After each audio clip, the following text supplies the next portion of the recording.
Jesus, as many as are partaker of this service, we will testify of God's rest. Amen. From this year. Amen. Unto all the days of our life. Amen. In the name of Jesus. Amen. Father, I thank you because of your word. Thank you because of your anointing. Thank you because of your spirit. Thank you because you are here. Thank you because of what you are out to do today. We give you the glory, O God. The hour has come for you to speak your word. You have chosen me as your oracle over these people and for my generation. I pray that right now you will give me a word from heaven. You will cause me to speak as your mouthpiece. Because I know that if only I speak your word, your hand will confirm it. You will be committed to bring it to pass your word. So Lord, I pray that you will speak through me. And in both my life and the life of everyone hearing me right now, you will cause the manifestation of your word to become our reality. In the name of Jesus. Have your way, Spirit of the living God. Let the name of God be glorified. In Jesus' mighty name. Amen. I'm going to quote two scriptures that has to do with the covenant, God's faithfulness to his covenant. And then I'm going to show us some examples so that each of us can begin to gain access into the covenant of rest that God has given to us as his people. In Psalm 89 verse 34, the scripture that was read as our scripture for today, God was speaking concerning himself, his relationship with his people. Everyone that enjoys the covenant of David. And in case you do not know, you and I, we are partaker of the covenant of David. Because it is through David that Jesus came. So, when that Bartholomew the blind man was saying, Jesus, son of David, have mercy on me, he was using Jesus as a point of contact into the covenant of David. And God said concerning the covenant he has with David, God said, my covenant will I not break, nor alter whatever is gone out of my lips. My covenant will I not break. In other words, I'm not going to deny what I have committed myself to doing. Have you found in the word of God something that God has committed himself to doing in your life? God said, I can't break my covenant. As long as you do your part, I cannot break that covenant. If you believe that God is speaking to you, and because of that you choose to do your part in that covenant, God said, I can't break the covenant. I'm going to have to bring to pass everything I have said to the last dot. My covenant I will not break. That's what the Lord said. My covenant I will not break. And God said not only that, sometimes you don't want to break an agreement, but you can alter it to favor you more. You can alter it to reduce your level of commitment and indebtedness to that agreement. You can begin to you can begin to add some clauses, some conditions, just to reduce the intensity of your commitment to that covenant.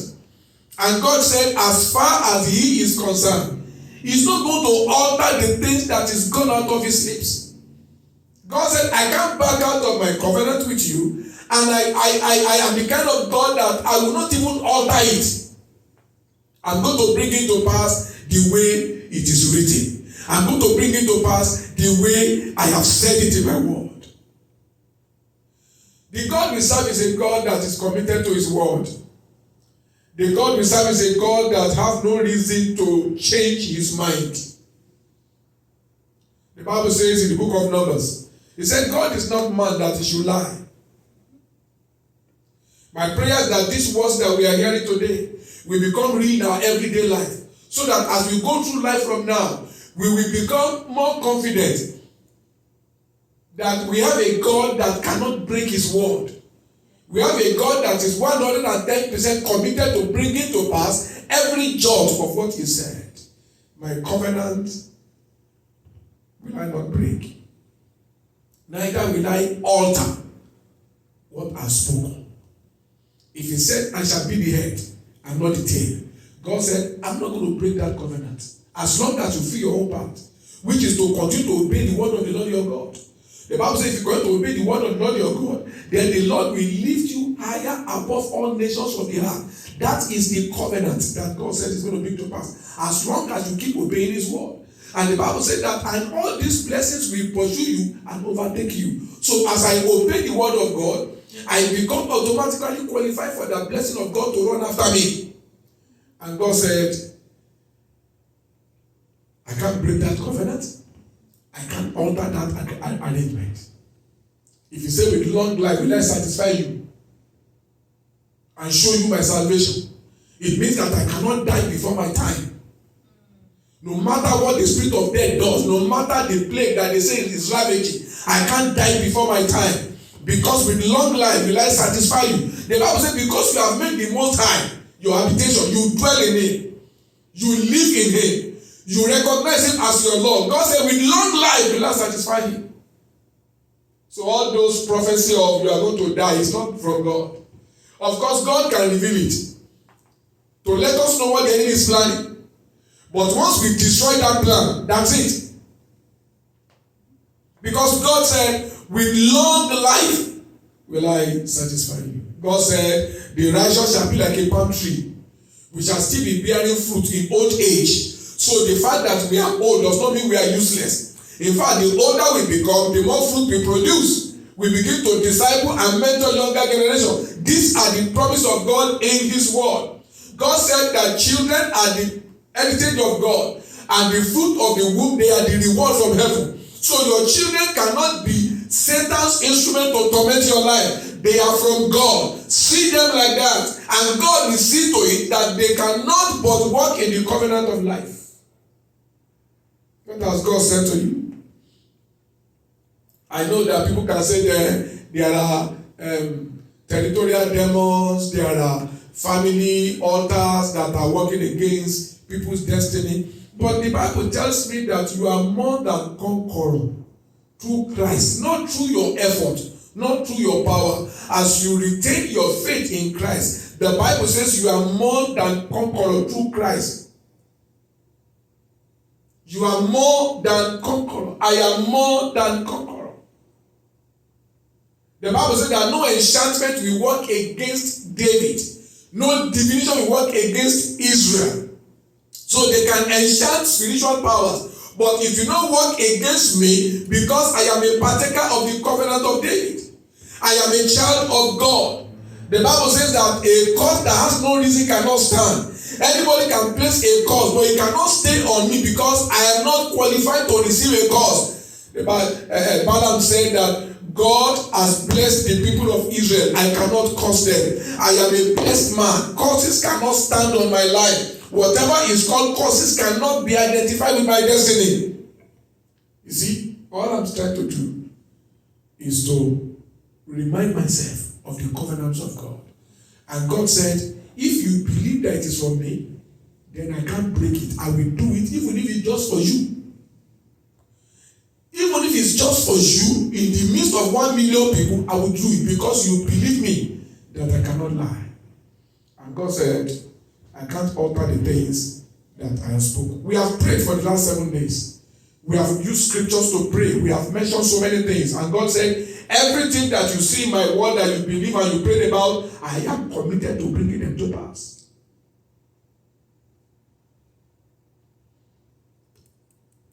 And concerning covenant rest, go to Hebrews chapter 4. I want to show us something there in the book of Hebrews chapter 4.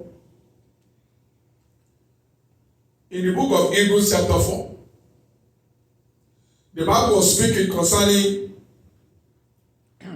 those who are going to enjoy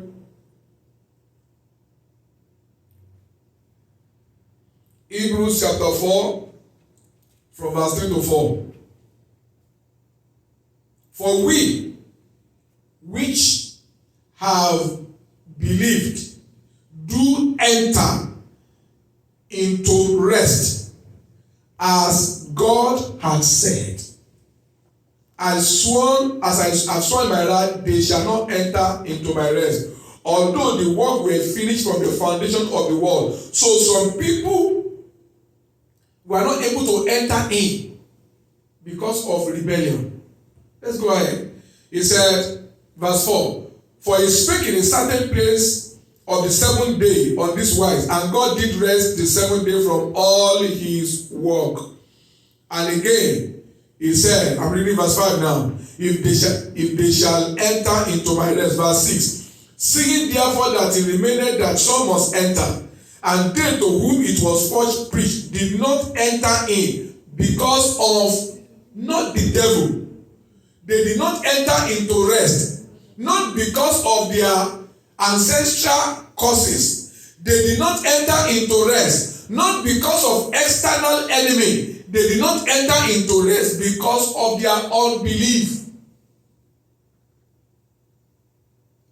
So if we want to enjoy the rest that God provides, we have, the Bible says in verse 3, that we which believe do enter into rest.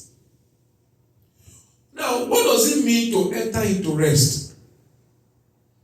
It reminds me of a story of a particular woman. It happened somewhere in Britain during the period when there was World War II.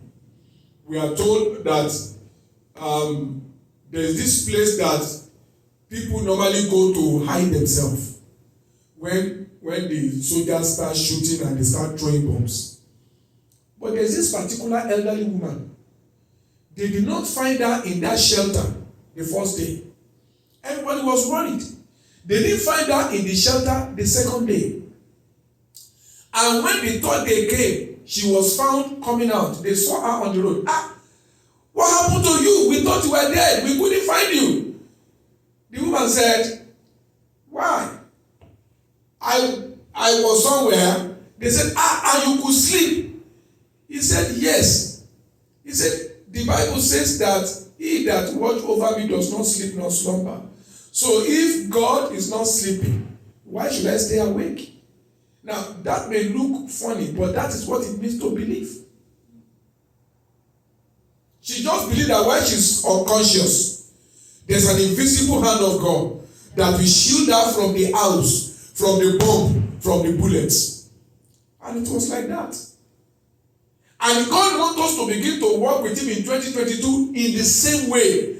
God wants us to begin to see him as the one that is mightier than the challenges we're going to face. Listen, there are going to be challenges in 2022. Nobody is going to tell you that everything will be easy. No.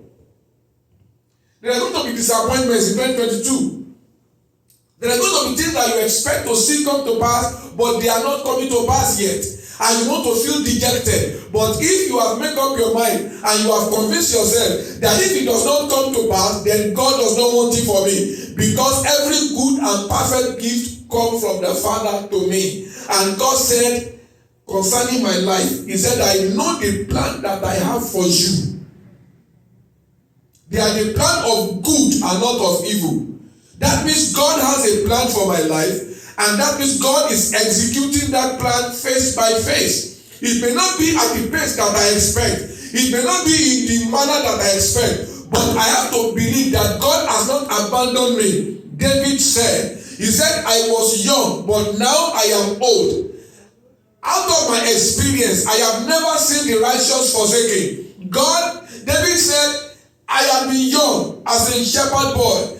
I have become the king of Israel. One thing I can say is that anyone that believes in God, God cannot forsake them. God cannot abandon them. To be forsaken means to be left without care. And David said from personal testimony that God is not the kind of God that will forsake his people.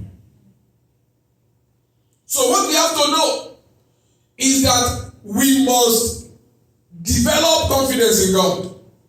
Be restful in God. As you pursue whatever you are pursuing this year, as you are trusting God for better things to happen in your life, as you are believing God that God will bring forth his testimony on your destiny, learn to believe him. Because only those who believe enter into rest. Let me give us 2 or 3 examples of those people that show us what it means to enter into rest. 2 Kings. I want us to look at the life of Elisha. Because this is what it means to enter into God's rest and stay there. In 2 Kings chapter 6,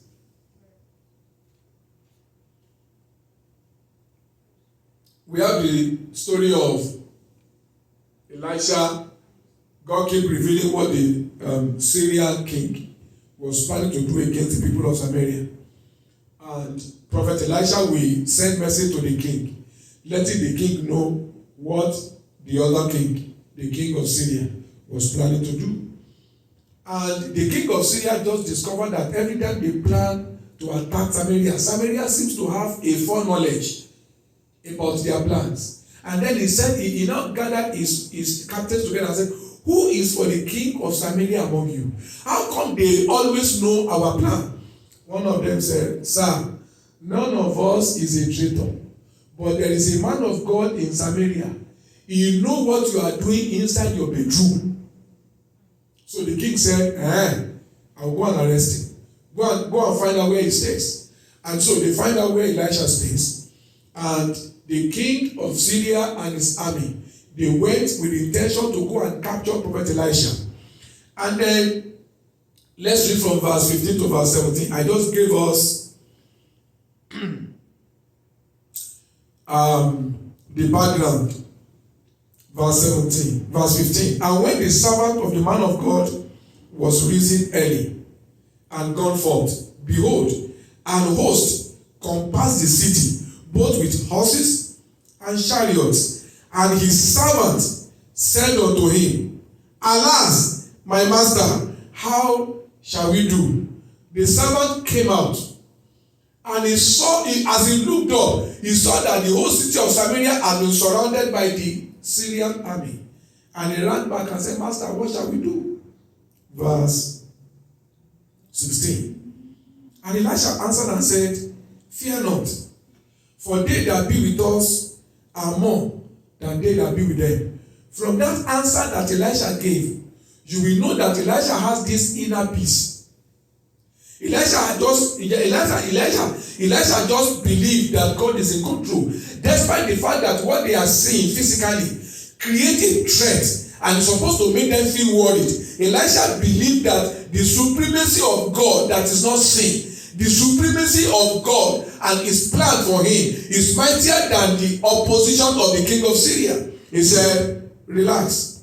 They that are with us are more than they that are with them. Verse 17. And Elisha prayed and said, Lord, I pray thee, open the eyes of the young man that he may see. And the Lord opened the eyes of the young man, and he saw, and behold, the mountain was full of horses and chariots of fire round about Elisha. That was what Elisha was saying. I am praying for every one of us today, that in the name of Jesus, our eyes can begin to be open to see God's provision before our problem arise. In the name of Jesus. Amen. Because if only you can see what God has prepared, there's a way the challenges will look minimal. If God has opened your eyes, if God can open your eyes to see what God has prepared, how God has planned to nullify the enemy's plan, we will have rest. Why did Elisha say to the young man, relax, they that are with us are more than they that are with them. He said that because he can see that though it is invisible to the physical eyes, but he can see the chariots of fire and the horses of fire round about them. That's why what he needed to do was to pray that God will open the eyes of the young man, so that the young man will move from fear to faith, from unbelief to belief. I'm praying for you also, that from now, our eyes shall be open to begin to see heaven's provision that God has made to counter our enemy's problem in the name of Jesus. The second scripture is in 2 Chronicles chapter 20. We have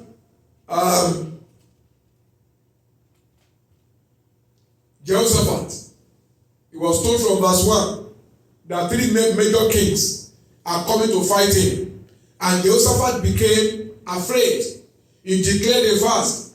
And he commanded that everybody should come to the city center to come and pray. And they stood there from morning till afternoon. They kept on praying. They kept on asking that God will come and fight for them. Jehoshaphat kept on praying and asking the people to please pray, entreat the mercy of God, that God will come and fight for them. And the Bible says, when you look at verse, let's read from verse 14. From verse 14, as they prayed and prayed and prayed, then God moved upon a young man who is a Levite, then upon Jahaziel, the son of Zechariah, the son of Benaiah, the son of Jeiel, the son of Mattaniah, a Levite of the son of Asa, came the Spirit of the Lord in the midst of the congregation. And he said, hearken ye, all ye Judah, and you inhabitants of Jerusalem, and thou King Jehoshaphat, thus saith the Lord unto you, be not afraid, nor dismayed by reason of this great multitude, for the battle is not yours, but God's. God began to tell Jehoshaphat about the reality of the unseen world, about the plan that God already made concerning these people that are coming to fight him. God is saying, listen, before you heard about their plan, I already know they are coming to fight you. And as soon as I know they are coming to fight you, I have made my plan on how you are going to overcome. That's like what God was telling Jehoshaphat. That's what I am praying also, that to me and to every one of us, from today in the name of the Lord, God will begin to cause us to know his plan on how to overcome and abolish every enemy attack that the enemy planned to bring against our destiny. In the name of Jesus. One thing you need to know is that before the enemy plans, God has a counter plan. While they are thinking in their heart, in their mind, while they are still conceiving the idea, God already make a way. The Bible says there is no temptation that come your way that is not common to man. But God is faithful, who will not allow you to be tempted beyond what you are able to endure. And inside that temptation, God will make a way of escape so that you're able to bear. That's the God we serve. Why am I bringing these scriptures? So that as you face challenges, as you face oppositions, you should let your heart be at rest. For the Bible says that those that believe, they enter into rest. When you enter into rest, what you are saying to God is that you trust him. And God will not want to disappoint your trust in him. Verse 16. Tomorrow go ye down against them. Behold, they come up by the cliff of Ziz. And you shall find them at the end of the brook, before the wilderness of Jeruel. You shall not need to fight in the battle. Set yourselves, stand still, and see the salvation of the Lord with you, O Judah and Jerusalem. Fear not, nor be dismayed. Tomorrow go out against them, for the Lord is with you. God spoke to them by prophecy. Why did God do that? God wanted Jehoshaphat to relax. God wanted him to move from the position of fear to the position of faith. That's why God spoke through that prophet. That is the nature of God. God will come to you. He will speak to you. He will give you a signal in your heart. He can give you a vision. He can give you a direct prophecy. But one thing I am sure of is that as we eat the communion today, as we finish this fast today, the Lord will be with you all the way. Everything you are going to go through this year, God will give you victory. Before the enemy show up, God will show you the solution to the problem. In the name of Jesus. And as you believe it and you walk with what he has said, you will see the salvation of God in Jesus' mighty name. Amen. Verse 18. And Jehoshaphat bowed his head with his face to the ground. And all of Judah and the inhabitants of Jerusalem fell before the Lord, worshiping the Lord. And the Levites of the children of Kohathites and of the children of the Kohathites, they stood up to praise the Lord God of Israel with a loud voice. You see, for them to stand up and begin to praise God, even though the battle is still looming, that means they believed. They believed that God has spoken. They believed that God will own up to what he has said. They trust him to fulfill his word in their lives. Verse 20. And they rose up early in the morning, and they went forth into the wilderness of Tekoa, the place where God told them to go. And as they went forth, Jehoshaphat stood and said, Hear me, O Judah, and all you inhabitants of Jerusalem. believe in the Lord your God, so shall you be established. You see that? Hebrews 4, they that believe enter into rest. Jehoshaphat is convinced that from the way God has spoken, God will fight that battle and give them victory. He was now encouraging the people. He was now saying, listen, I want us to believe in the Lord our God, because only then can we be established. Believe his prophets, so shall you prosper. Verse 21. So after he said that, and when he had consulted with the people, he appointed singers unto the Lord, just to encourage their faith, that they trust God, and that should praise the beauty of holiness as they went out before the army, and to say, praise the Lord, for his mercy endureth forever. One of the easiest way to express your belief is through thanking God, despite the fact that you have not physically seen the manifestation yet, but you believe that God is working. You believe that things are going to work to your favor, so you begin to give him thanks and praise in anticipation for what you are believing God to do. Even if you don't know how God is going to do it, God will always find a way. If he make a way in the wilderness, he will make a way for you and I. If he make a way in the Red Sea, he will make a way. Even if he has to suspend nature, he will make a way for you and I. If he make the wall of Jericho, that according to what we have, can on the wall of Jericho 4 cars can stand side by side. If he made that wall to sink just by the people of God going around once a day, and on the 7th day they went around 7 times and they shouted and the wall sang. If it makes God to do something extraordinary, God will ensure and make sure that his word does not fail concerning our lives. Hallelujah. Amen. Verse 21. And when they are consulted with the people, he appointed singers to the Lord, and that should praise the beauty of holiness. And they went out, as they went out before the army, and to say, praise ye the Lord, for his mercies endureth forever. Verse 22. And when they began to sing and to praise, the Lord set ambushments against the children of Ammon, Moab, and Mount Seir, which were come against Judah, and they were smitten. That's God's plan. For the children of Ammon and Moab stood up against the inhabitants of Mount Seir, utterly to slay and destroy them. And when they had made an end of the inhabitants of Seir, everyone helped to destroy another. Verse 24. When Judah came towards the watchtower in the wilderness, when they came to the battleground, they looked unto the multitude, and lo, they were dead bodies falling on the hearth, and none escaped. And when Jehoshaphat and his people came to take away the spoil of them, they found among them in abundance both riches with the dead body, and precious jewels, which they stripped off for themselves, more than they could carry.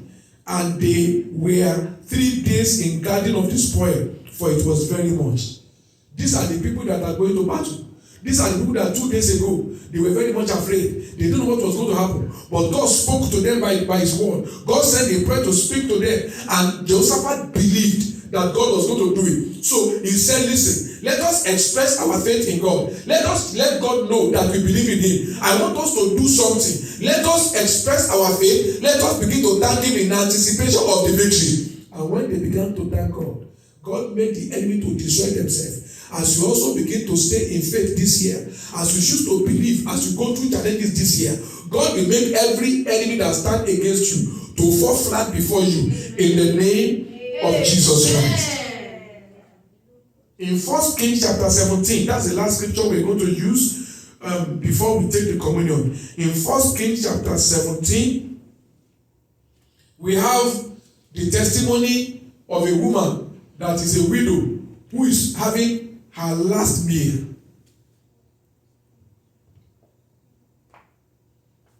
Let's read from verse 9 to verse 16. Okay, let's read from verse 8. And the word of the Lord came again unto Elijah, saying, Arise, get thee to Zarephath, which belonged to Sidon, and dwell there. Behold, I have commanded a widow woman there to sustain thee. And Elisha arose and went to Zarephath. And when he came to the gate of the city, behold, the widow woman was there gathering sticks. I'm sure the Spirit of God must have told Elijah That is the woman that God was talking about. And the Bible says, and he called unto her and said, please, can you please get me a little water in a vessel that I may drink? Verse 11. And as she was going to fetch it, he called to her and said, can you bring me, I beg you, a little morsel of bread in your hand? Verse 12. And she said, as the Lord your God liveth, I do not have a cake, but a handful of meal in a barrel, and a little oil in a cruse. And behold, I am gathering 2 sticks, that I may go in and dress it for me and my son, that we may eat and die. That is the summary of that woman's life. That is the summary of her expectation. That is her physical reality. Maybe your physical reality is nothing to write home about. Maybe your physical reality is the story of defeat. But if only you can choose to believe in God, everything will turn around. God can make darkness to become light. God can make lack to turn around and become abundance. Look at what happened. Verse 13.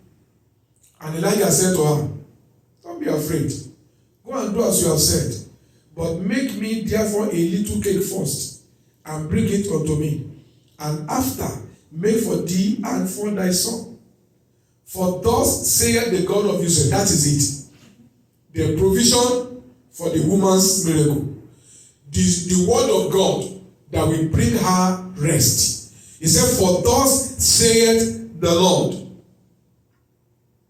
The barrel of meal that you said only remain little shall not be empty. Neither shall the cruse of oil that you said remain little, neither shall it be empty, until the day that the Lord send rain upon the earth. And she went and did according to the sayings of Elijah. Now look at me. You see, her going to do what Elijah said is a proof that she believed in the prophet. Her going to do what Elijah said is a proof that she believed, and they that believe are the only one that enter into rest. Listen to me. You cannot say you believe except you are in a dark situation and you choose to convince yourself that God is in control of the situation.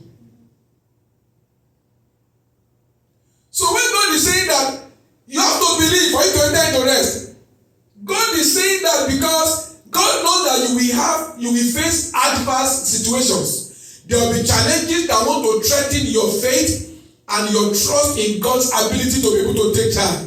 And God is saying to us, just like he said to them, if only you choose to believe, then you will see the glory of God. Is that what Jesus told Mary and Martha? He said, if you believe, you will see the glory of God. It's only belief that can make us to see the glory of God. And I'm trusting God today as we take the communion, the power of God will come upon us. The covenant of faith will be built in us and we shall begin to walk in that covenant of rest all through our lifetime from now in the name of Jesus Christ. I am trusting God that God will establish in our lives the covenant of rest from this day forward in the mighty name of Jesus Christ. The Bible says, and she went and did according to the saying of Elijah. And she and Elijah and her house did eat many days. This is the woman that said what she had was only one meal for her and her son. But when she did what the prophet said, when she expressed her belief in God's ability to take care, the Bible says she did not only feed herself and her son, but she feed Elijah also, and she feed every other person that stayed in their house for many days. Why? And how did it happen? Verse 16. And the barrel of meal wasted not, neither did the cruse of oil fail, according to the word of the Lord, which is spake by Elijah. So this year we are going to face challenges.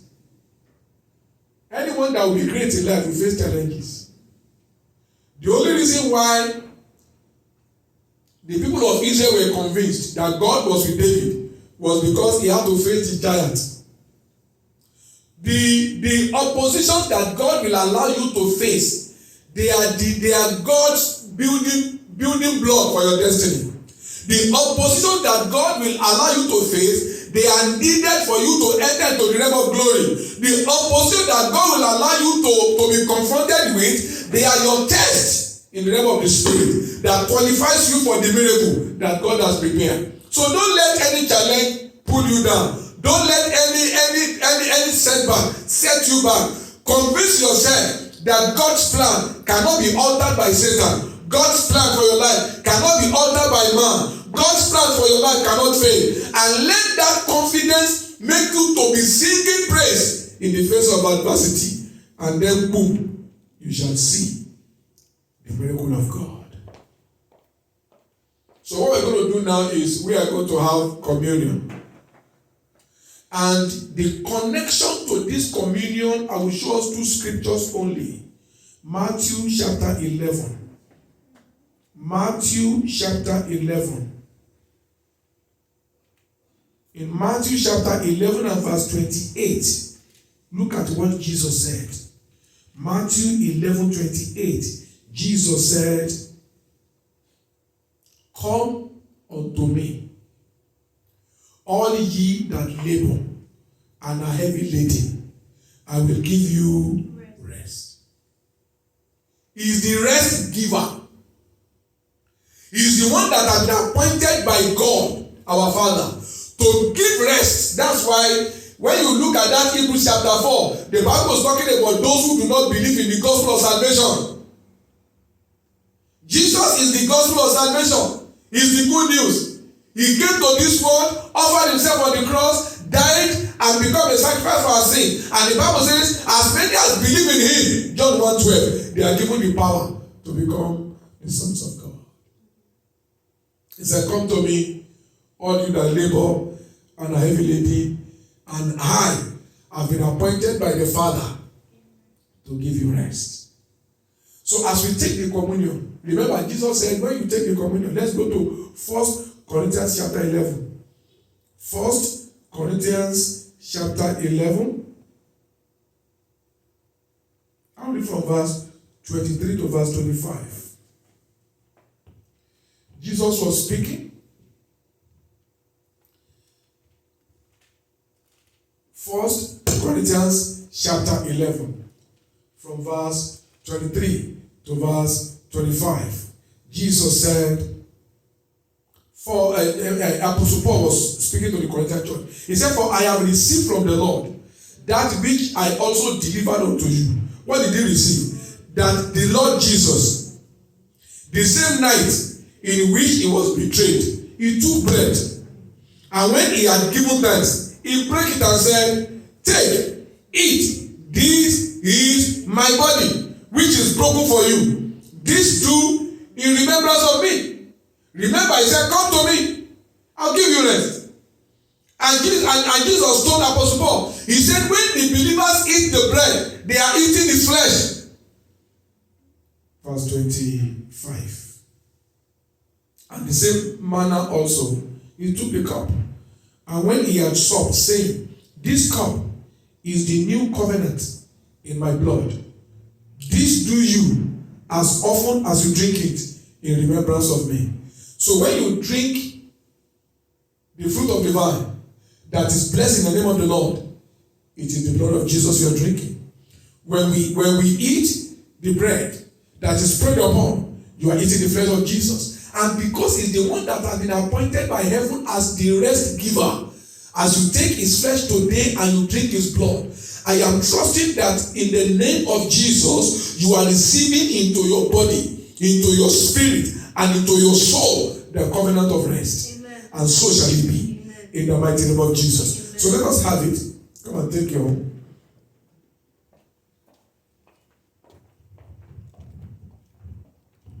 Ọlọ́run tó dáhùn òkè ìgbàanì, ẹ̀yin ni mo fi ọpẹ́ mi fún. Say with me, with this bread, I connect with the flesh of Jesus. And by faith, I receive the covenant of rest through his flesh today. In the name of Jesus. Eat it.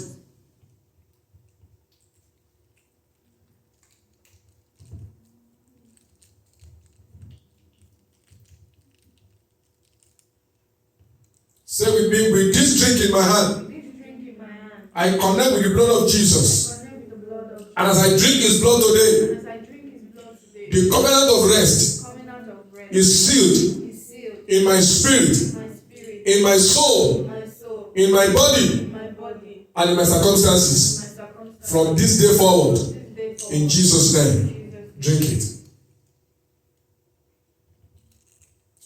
Begin to give him praise. Thank you, Lord Jesus.